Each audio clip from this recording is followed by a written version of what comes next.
Hey, everybody. Welcome back to the Tour Operator Growth Podcast. Greg and I have been breaking down the Resmark growth engine, and we started in the dreaming phase.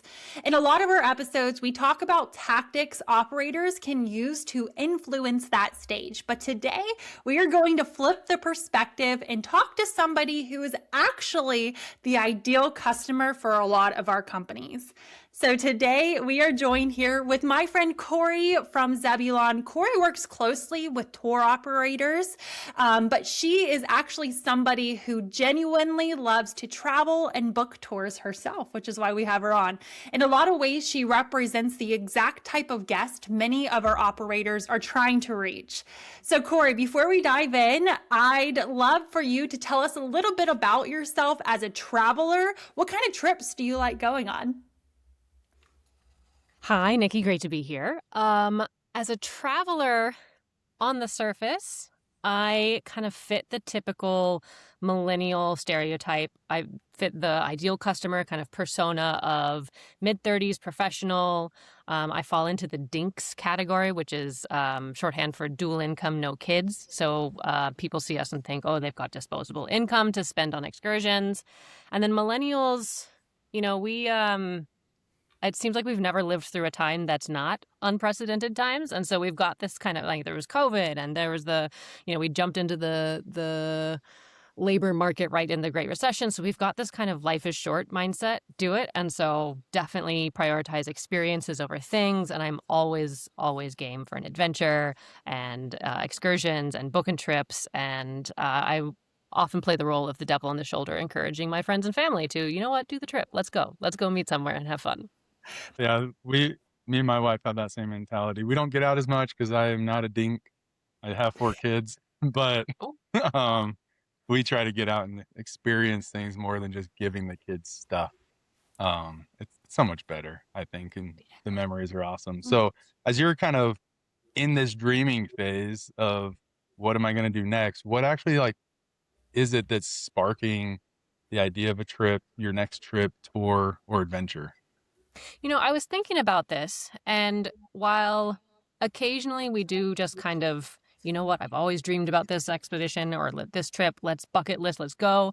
For the most part, the inspiration for our trips comes from people that we love doing things like getting married or celebrating milestones, or kind of places that we already have to be. So I look back at my work travel for the last 3 years, and I've needed to be for conferences in certain areas. And I'd be like, you know what? Let's tack on 3 or 4 days afterward to go skiing in Salt Lake City or explore. I'm in Orlando. Let's take the train down to Miami because I've never actually been. So more often than not, the dreaming phase is inspired by friends and family getting married or celebrating milestones, or, hey, I'm already going to be in this area. Let's see what's there. What can I do? How can I extend this? So when that idea hits you and you're like, okay, I want to go do something like this, where do you usually go first? Do you go look on social media? Are you browsing Google or ChatGPT? What kind of prompts you to start looking into, who to choose, what tour? My go-to is still a quick Google search. I am dabbling more and more in AI, and obviously AI overviews, that affects a lot. But if it's a new to me place, I kind of want to get the lay of the land of things to do in X, Y, and Z, or, top 10, whatever. I'm a big foodie, so I'll look up good restaurants, places that are really highly recommended. I will often start with places like OTAs, say there's a TripAdvisor top thing, whatever. But I take that with a grain of salt because I know that TripAdvisor is for everyone and doesn't necessarily fit. But so I'll kind of look at that for inspiration and then dive deeper into maybe YouTube reviews or, I have a history working in kind of luxury tourism. So if I see a Condé Nast Traveler or like a travel magazine article that says, hey, these are the best experiences, that okay, let's go down that rabbit hole. So I start with a Google search, but I expand all the tentacles everywhere. That's one of the things I love about AI right now is I can feed it who I am and what I like, and now it's going to spit out things that it thinks I'm actually going to like versus these top 10 lists that, blogs have or whatever. Like it's more generalized, right? Mm-hmm. And Mm-hmm. so being able to say, I'm a millennial, I have 4 kids, like This is how much money I want to spend. Give me a list of what I should do. And I oh, do you're fine. appreciate how easy with AI that oftentimes it'll say, here's the sources we're citing, and Yep. I can click right on it and go straight to it. Yeah, I know you can start booking some things on AI now. I'm not there. I'm definitely one that I'm going to the website. I'm making sure it seems Same. real before I even book because 100%. I'm definitely not getting frauded out of something that's not up my lane. So when you're starting to dream about a trip, are you looking for inspiration at first? Are you already kind of diving into some of the logistics?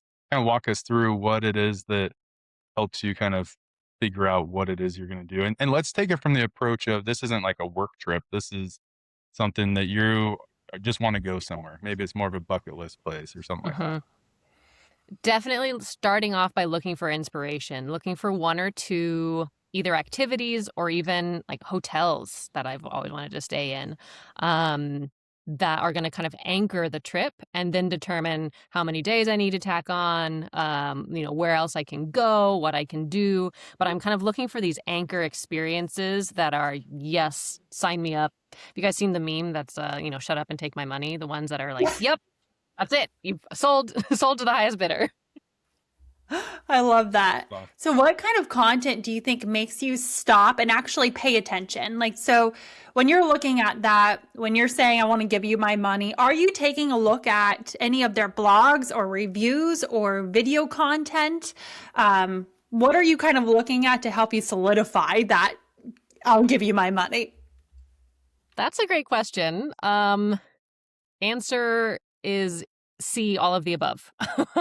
I In my professional world, I do a lot with content creation and building up. I'm sure you guys know this term, EEAT, which is expertise, experience, authoritativeness, and trust.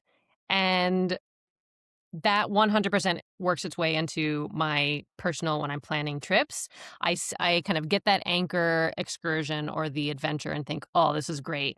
But similar to you, Greg, I'm not just like booking it from if AI recommended it to me, if I saw an ad. I'm then going to the website. I'm doing a Google search for that company to see if any kind of red flags pop up. I'm checking their blogs. If there's any influencers, not so much, but oftentimes there's people who record their experiences and just kind of publish them to YouTube long form. Yeah. So if I'm really interested and it's kind of a big investment, I'm definitely going down the rabbit hole and watching 30 minutes of someone saying, this is what my experience was like and I loved it. I'm reading the blogs, I'm kind of looking at the website experience as a whole, and I'm using everything to like, have they established that they're experts in this? Have they started to earn my trust? Like, okay, like now they can get my email address to see if now they can get my booking. Now they can get, like, they've earned it from me. Would Yeah, I'm you kind of the say, other way around a little bit where my email address means nothing to me. Like I'll give it to you immediately. Just so that you hopefully send me good content while I'm in this streaming phase. Mhm. Because that's one gonna show me that like you're a real company. Two, it's maybe you're adding value that's actually gonna make me choose you. So I just like, I don't care. I can unsubscribe, block you later. But I'm like, just here's my email, take it. So if you ever want my email, people just put a form in front of me. I'll give it to you. Greg wakes up to like 100 emails every day. But as a marketer, that I do that too, just because I want to see the kind of content. But Corey, you mentioned Big time. something. I have so many questions now. But Corey, you said if no red flags pop up, you'll book. What's a red flag? What's a red flag to you? Funnily enough, what is not a red flag are 1-star reviews. So when I'm doing that kind of broad looking at everything, I will take 1-star reviews with a huge grain of salt because in my experience working in customer service and working directly with clients, there are some people who are just determined to have a bad day and drag everyone down into their bad day, and who they maybe didn't read the terms and conditions. They maybe are grumpy that their kid got sick. There's so 1-star reviews, but I will look at like 2 and 3-star reviews and kind of read between the lines and see if there were any genuine kind of mishaps or maybe safety kind of oversights that make me go, maybe I'm not going to go with that one. for an example, a real life example, I was recently looking up hotels and found one that seemed like it was a good option in a city I was going to. I had a credit card, point. I was like, oh, maybe I can go get some points with this. But then when I searched it, their restaurant had recently had a fire in the last month that made the local news.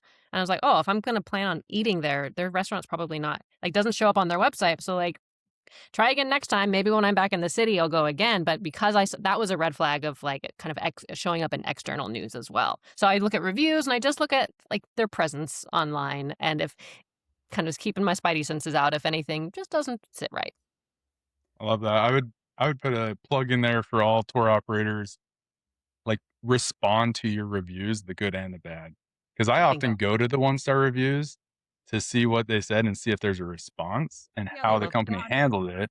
Because, yeah, they're destined to, like, just throw the company under the bus. Usually it's an accident or something, like, not big, and so how the company responds to it really helps me decide, like, okay, they're, like, on top of this. I'm gonna trust them a lot more now because of that versus, just leaving it or not even showing any one-star reviews and you're just a perfect five-star reviewed company.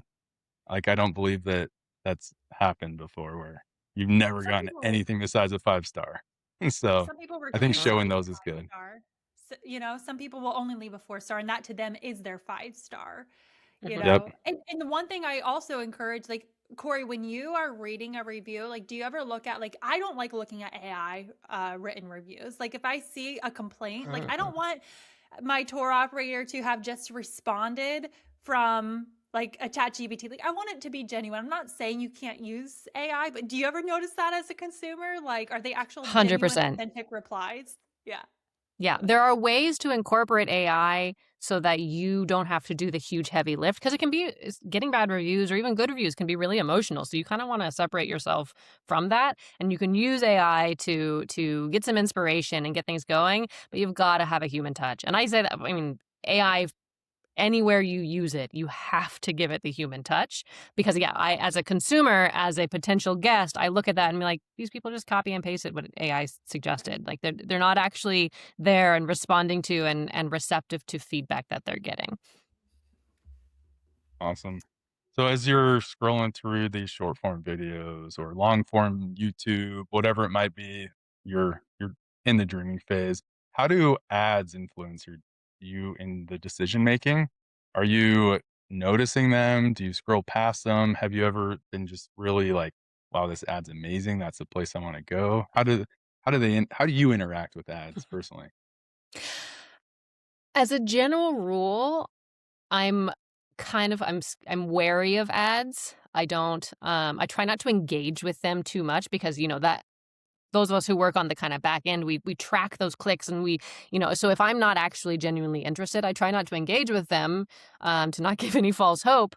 Um, but an example I can think of recently was I went to Las Vegas in February, so just a couple weeks ago. I was doing a race, Nikki. I think you'll your eyes will light up with that. I know you're a runner, and I was trying to. The race didn't start until 5 p.m., and I was trying to figure out, what do I do in Las Vegas. I can't really do the regular shenanigans that you would do in Las Vegas because I need to be in good health to run. Um, and I didn't realize that I had set my location. I opened, sitting there kind of scrolling Instagram, and I got 3 really excellent ads that were targeted to me. The things that I could do that weren't necessarily, go out and participate in debauchery. And I was like, okay, you guys win. I'll click on them. And then I went and did my due diligence research that I talked about afterwards. So I am never going to book straight from an ad, but hopefully they were able to. And I ultimately didn't end up booking because it was just too much physical exertion, because then I had to go run. So good try, almost A for effort. But the ads caught my attention. I wasn't expecting them, and then it was like, actually, this is really great. And I'm going to go do that research and see if there's any red flags, or like, oh, let me check out this blog, things to do in Las Vegas if you're not wanting to get dropped down drunk. They were well planned and well targeted ads. So generally, I'm skeptical. I try not to engage if they're not really me. But then when they do fit me, it's like, okay, you've earned it. Let's go. Let's go down this rabbit hole. Yeah, even if you're not engaging, do you think that they're influencing you at all? Like, you saw it, you're not engaging, you're scrolling on. whether it's, a couple weeks later, a year later, whatever, do you think it's sticking with you and helping you realize like, oh, I saw this thing a long time ago. Maybe I do want to go do that. Or do you just kind of Yeah. forget about them? I mean, it depends on, if I'm still getting ads if I travel to one place, like last year we went to Chicago, and if I am still getting ads for things in Chicago and I don't live there and I'm not going to be going there in the near future, it's kind of like, well, maybe you should have done your research better, or whoever's managing those ads shouldn't still be paying to send me ads.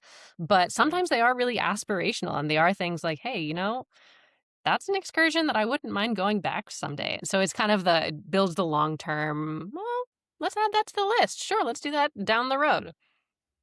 Love that. Knowing kind of the behavior that you partake in the streaming phase, do you think that there's a difference on your end when you're booking a multi-day tour or, exploring a longer trip versus a day trip, like just trying to fill time in Vegas? Yes. The shorter the excursion, the more willing I am to kind of bite the bullet and let's see what happens. The longer the excursion, so say multi-day trips, or I did a lot of work in past professional chapters with like multi-day treks in South America. That takes a lot of planning, and it takes a lot of kind of vetting to make sure that it's the right fit for you and it's the right kind of level of support and organization. So the intensity and length of the excursion definitely does affect. When I'm in the dreaming phase, the longer the things are, the more kind of time intensive the excursion is, the longer the runway is before I'm going to say, okay, you've earned that trust, you've earned my booking. It seems like the same principles do pertain with, getting in front of you with paid ads, making sure they're doing video content in all of those places, showing up in Google as that's your first place you look. So those principal things still pertain, and being omnipresent, having that holistic strategy to get in front of you, but it's the intensity of how long it's taking. Obviously the life cycle is a lot longer for a multi-day. Mhm, mhm. But it seems like the same foundation still pertains. Yes. And I think that's where these longer excursions, trips, whatever, you need to build even more trust and you need to maintain that trust throughout the process. Whereas like a, half day Hummer tour or whatever, like I might walk into your store and just do it because I'm in the Mhm, area, or I may have seen it at a hotel and I'm just going to go do it. I don't really need as much trust. I still want to trust you as a company, but it's a very short term, like, yeah, I'll do it. You seem legit. Let's go. Versus, okay, this seems legit. Let's research. Let's make sure they're actually going to, do a good job. And now, as I go through that process, if you lose my trust at some point, then it's almost like I have to start over again with a different company. mhm. But on the flip side, if you've done your research and they've earned your trust, and you go and they've followed through and have a spectacular experience, they have probably earned you for life. You may not Right. go back and do the exact same thing, but if they also do a similar type of trip in another part of the world, or like at the next national park, you're going to immediately think of them first when you start planning that. And you're going to tell all your friends about it too. The number of people I have that like working in this industry, Moab Adventure Center, Western River being a sister company, having done some of those trips, the number of people that I run into that are like, "Oh yeah, I did a Grand Canyon rafting trip. You should go on one." I'm like, "Oh, I already have." But thanks for telling me. Like they're always excited to go back or tell someone about it. Yeah. Let's say, Corey, you go through these things, you're, checking out the videos, you're checking out socials, you're on Google, and then you land on their website. Somehow you got to their website. How important is it for you to be able to use their website? If you're not specifically ready to book just yet, what are you looking for on their website? What's kind of catching your eye as you're still kind of just dreaming of this tour that you might go on? It 100% goes back to establishing trust. So, depending on kind of what tour or adventure I'm looking at, I know full well that oftentimes they're real kind of small family owned businesses or mom and pops. And especially from my professional experience, I know that smaller companies don't necessarily have a marketing manager. They don't have someone who can refresh their website every year, who can do all this stuff. So I come in with, and granting a lot of grace, So if you can still establish trust, it may be difficult for me to click on the, add to cart and let's get this afternoon rafting excursion going. But if I can look at your website and see that there is genuine interest in making me a customer, then I'll grant you some grace, and I'll kind of suffer through the any friction points that there are. If I show up on a website and it's hard to use, I don't know like anything about the company itself. I just know that it's a afternoon rafting excursion that kind of treats me a dime a dozen any other customer. I'm pretty quickly gonna look elsewhere or kind of start comparing options. But if you've got a story, a couple of blogs on your website about the family that founded the place and why, how you're committed to the local community, or like what you're doing, how you're supporting your workers, and like here's a story about one of our favorite guys, that's immediately drawing me in, and it builds that trust, even if the website is not as flawless as, say, when I check out at Amazon, things like that. So you're different from me just because I have a design background. So I land on a website, I'm like, oh, this is horrible. It's 2026. It's so easy to build a website these days. I have a little less grace, but if I can get through and book, then it's that much easier. But when you first land on there, like you talked about going to their blogs and seeing this story or they're about us, whatever, you Mhm. have to have some sort of trust before you land on those pages, most likely, unless that's was your landing page. What are the things that are indicators of trust to you when you first land on their website to help you keep kind of going through their website versus just going to someone else? I know they say don't judge a book by its cover, but same with you, Greg. If I look at a website and it looks like it's circa 1996, and we've got photos that are really outdated, and then I'm kind of going, is this the level of care and attention that they put on the actual excursion that I'm about to go on? So don't judge a book by its cover. But if I land on a website and it's got beautiful photos and people are having a blast, and you can tell that they're not stock images, they're Yeah. actual excursions, and they've taken, it doesn't have to work flawlessly as a website, but they've taken time to make it kind of aesthetically appealing and to really convey what it is, the experience you're going to get. Shut up and take my money. Back to that meme. It's like, okay, you've earned it. What keeps you following a company long term without unfollowing them? So, for example, you went on their website, Oh. they didn't take your money just yet. Let's pretend we're planning a longer, more intense, you're on that runway to book your tour, but then you come off the website, maybe you're still like maybe you're in the researching phase actually at this point. What keeps you like just thinking about that company and then go back to them? Is there anything in place that they might have? If I'm following someone long term, it's because it's that kind of aspirational, oh, someday I really want to do this, or like bucket list trip, or when I reach when I turn 40, I'm going to go do this. Um what I can tell you is an immediate turnoff is when I'm following someone and it's constant sales pitches. So I know that it's going to be multiple years down the road before I book with them or even kind of entertain the idea. And if they're saying, buy now, we've got a spring sale, let's go, like that is that feels a little needy and it feels pushy. But if you're sharing stories with me about, here's, I'm using the Galapagos Islands as an example because that's where I used to work. And like, here's a spectacularly rare animal that we saw during a family cruise last week. Like, oh, cool. Like, yeah, I'll watch 30 seconds of a like sea tortoise swimming. Great. And 6 months down the road, if you can say, here's a family reunion picture, and they had a cooking class, like, oh, that's something maybe I could add. So it's more of this is kind of jargony, but more of a slow nurture. If you're sharing, it's storytelling, you're building trust, you're showing that you've got authority, but you're not being overly pushy. The immediate kind of buy with us, book now, book now, book now. That's a bit of a meh. I'm no longer dreaming, and now I'm just kind of annoyed.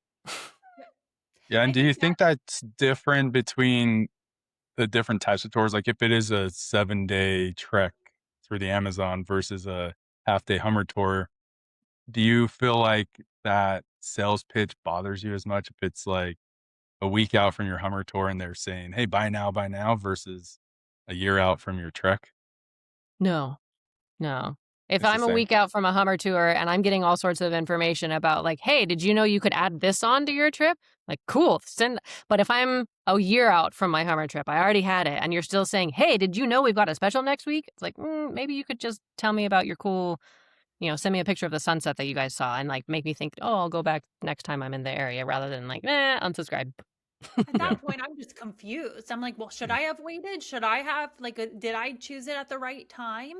It's Mm-hmm. I think, but with all of this is, you know, it's adding value in a way that allows them to create brand awareness. So it's like a brand awareness around not just selling, selling, selling. It's brand awareness around things that you want to see, where you're genuinely excited to see them pop up on social media because you're like, Mm-hmm. Mm-hmm. oh wow, that is a company I might go with. Like that they're doing some really cool things and now they're getting in front of you. They're creating that brand awareness. Maybe you see that Facebook ad again.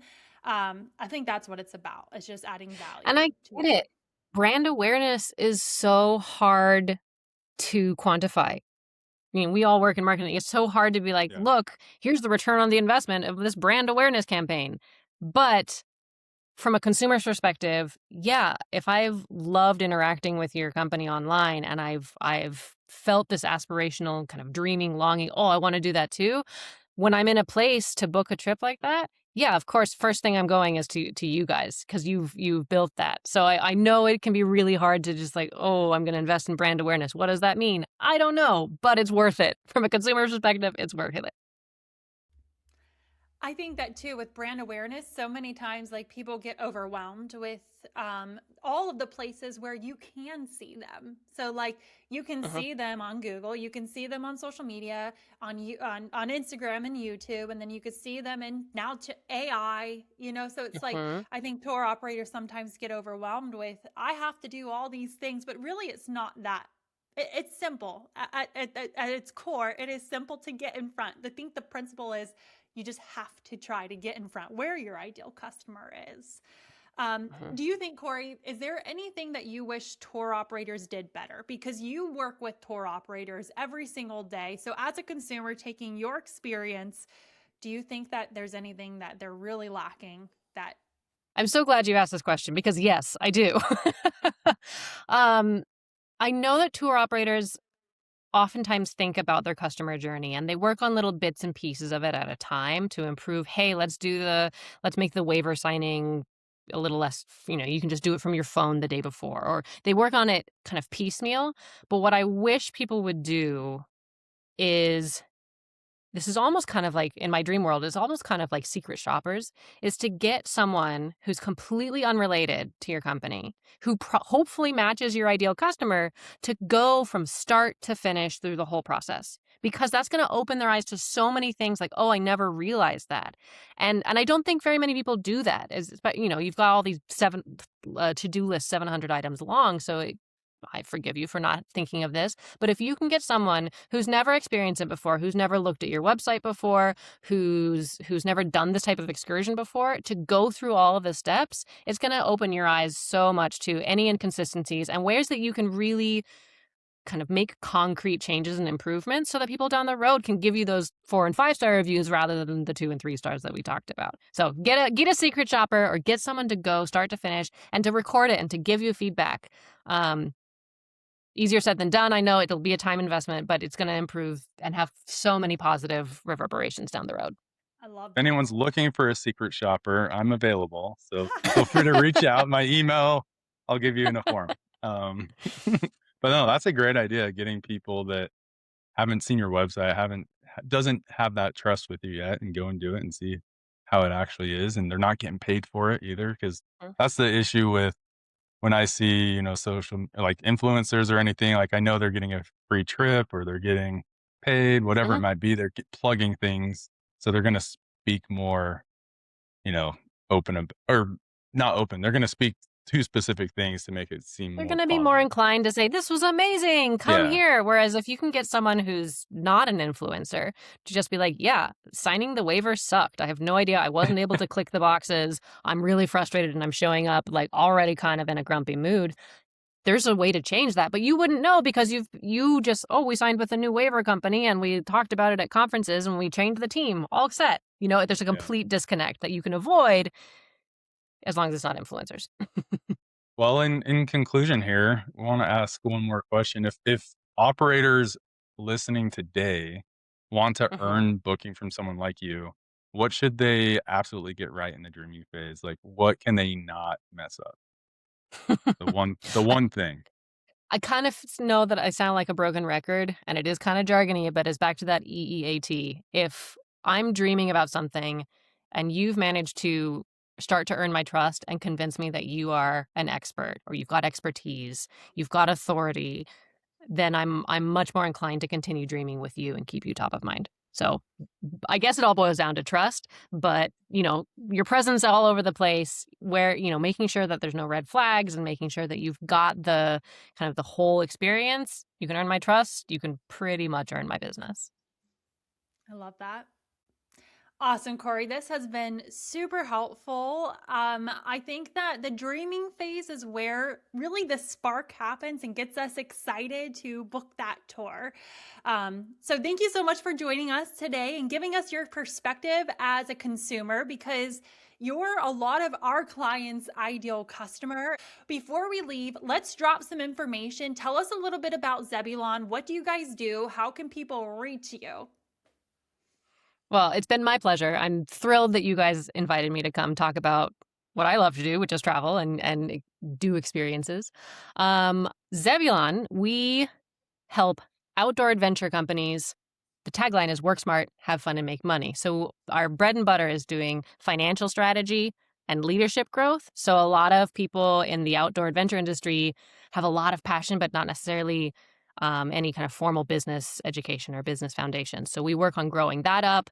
I am co-host of the Eddy, which is our leadership peer group. So we, got feedback that people in conferences loved the learning and the camaraderie, but that's only for a couple days each year. And so we've built that year round. So specifically for seasonal outdoor businesses to meet every other week year round and learn business foundations and leadership skills to grow and improve their businesses. So I also do a lot of the marketing. I did build content and I help our clients kind of work on building that trust through content and writing and blogs and, all those fun things that we talked about today. And we have some clients using Zebulon services, and I can attest how amazing you guys are helping him out. So thank you guys for all that you do. Thank you for everybody tuning in to this episode of the Tour Operator Growth Podcast. If you found this episode valuable, please like, subscribe, follow, give us feedback. And we're going to continue to break down the ResMark growth engine throughout the next few episodes. And we'll see you on the next one. Bye, everyone. Thanks all.